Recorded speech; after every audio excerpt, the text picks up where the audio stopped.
Do you take responsibility for the death of Kian De Los Santos? So, thank you for Akong making that of record. pakialam sa kriminal.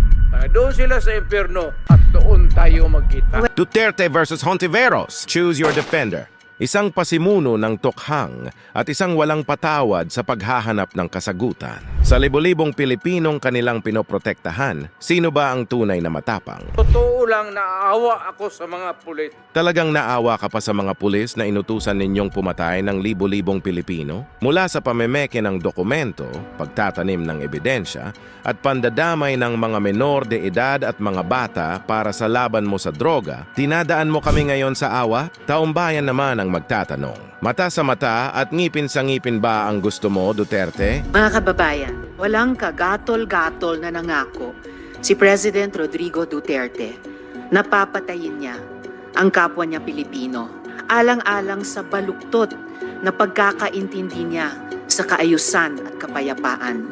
Mr. Chairman, so baka mamaya makatulog dito. Please, kung pwede, unahin natin siya with all due respect for humanitarian consideration. Wala kaming pakialam sa kriminal na pumatay ng mga inosente. Dapat kang mabulok sa kulungan at lahat ng mga pulis na kasabwat mo. Handa namang managot si Duterte kahit walang bakas ng pagsisisi sa 6 na taon niyang pagpatay. Tama siya. Diyos na ang bahalang takutin ang puso niya sa impyerno kasama ng mga kriminal na ipinapatay niya. Wala nang awa-awa. Wala nang dahan-dahan. Tulad ni Duterte at Hontiveros na nagpapasiklaban kung kaninong prinsipyo ang makatwiran. Mga kababayan, panahon na para sa tunay na hustisya.